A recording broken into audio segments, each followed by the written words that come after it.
اعوذ باللہ من الشیطان الرجیم بسم اللہ الرحمن الرحیم اللہم صلی علی محمد وعلی آل محمد۔ یا اللہ ہم سب کے مسلمانوں کے گناہوں کو معاف کر دے۔ یا اللہ ہم سب کو 5 وقتہ نمازی بنا دے، دین پہ چلنے والا بنا دے۔ یا اللہ پاک کشمیر و فلسطین کے مسلمانوں کی غیب سے مدد فرما دے۔ یا اللہ پاک ان کی مصیبتوں کو دور کر دے، آمین۔ یا اللہ ہماری اولادوں کو نیک و صالحہ بنا دے، والدین کا فرما بردار بنا دے۔ یا اللہ پاک ان کے نصیب اچھے کرنا، آمین۔ یا اللہ پاک غیب سے روزی کے دروازے کھول دے۔ یا اللہ ہماری عبادتوں کو قبول فرما لے۔ یا اللہ ہماری روزوں کو قبول فرما لے۔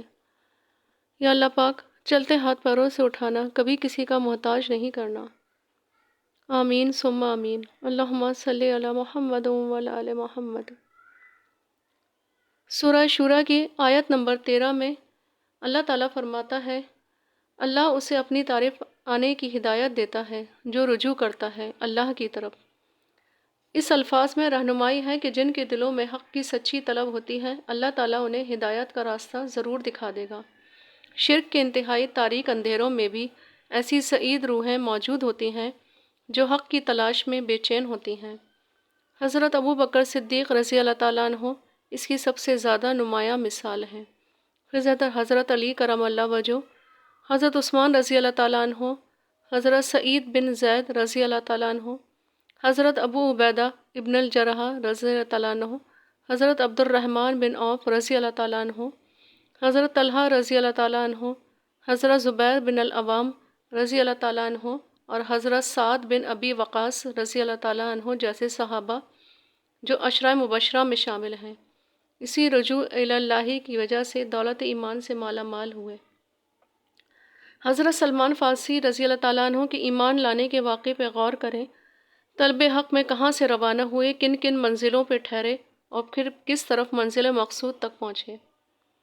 سورہ شورا کی آیت نمبر 13 کے بعد آیت نمبر 14 میں فرمایا ہے، اور انہوں نے تفرقہ نہیں کیا مگر اس کے بعد کہ ان کے پاس علم آ چکا تھا، صرف اس لیے کہ وہ ایک دوسرے پر اپنا غلبہ چاہتے تھے۔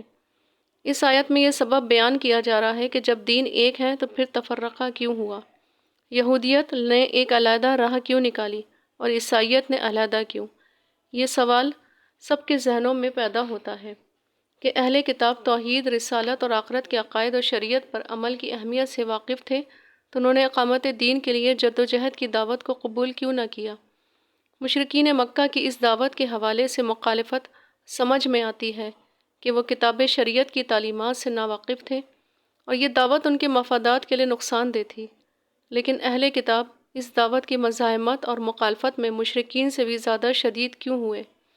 اس آیت میں بتایا گیا ہے کہ اہل کتاب کے تفرقے کا سبب تھا یعنی آپس کی ضد، ایک دوسرے کو نیچے دکھانے کی کوشش اور اپنا غلبہ قائم کرنے کی خواہش۔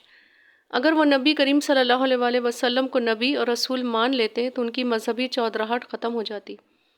قرآن مجید کی شہادت یہ ہے کہ جن کو ہم نے کتاب عطا فرمائی وہ انہیں رسول اللہ صلی اللہ علیہ وآلہ وسلم کو اس طرح پہچانتے ہیں جیسے اپنے بیٹوں کو پہچانتے ہیں۔ سورہ بقرہ آیت نمبر 146۔ اہل کتاب یہ بات اچھی طرح جانتے تھے کہ یہ وہی آخری نبی ہیں جن کی بشارتیں اور پیشن گوئیاں وہ سنتے چلے آ رہے تھے اور جن کی آمد کے وہ منتظر تھے۔ اسی طرح عیسائی بھی آپ صلی اللہ علیہ وآلہ وسلم کی آمد کی پیشن گوئیوں سے اچھی طرح واقف تھے۔ ایک عیسائی راہب نے تو حضرت سلمان فارسی رضی اللہ تعالیٰ عنہ کو یہ اطلاع دی تھی کہ جنوب میں کھجوروں کے جھنڈ میں آخری نبی کا ظہور ہوگا، اگر حقیقی ہدایت اور حق کی طلب ہے تو وہاں پہنچو اور ان کی آمد کا انتظار کرو۔ یثرب اور اس کے قرب و جوار میں رہنے والے یہودی اوس خزرج کے قبیلوں کو دھمکایا کرتے تھے کہ ایک نبی ظاہر ہونے والا ہے اور ہم جب اس کے ساتھ ہو کر تم سے لڑیں گے تو تم ہمارا مقابلہ نہیں کر سکو گے۔ لیکن جب آخری نبی صلی اللہ علیہ وآلہ وسلم کا ظہور ہوا اور وہ حضرت اسماعیل علیہ السلام کی نسل میں سے آئے تو ان کی عزت نفس پر یہ چوٹ پڑی کہ نعمت نبوت بنی اسرائیل سے کیوں چھین لی گئی، اور وہ نسلی تعصب اور ضد کی وجہ سے تفرقے میں پڑ گئے۔ اللہ پاک ہم سب کو دین پہ چلنے والا بنا دے، سنتوں پر عمل کرنے والا بنا دے، آمین ثم آمین۔ دوسرا، روزے کے فضائل۔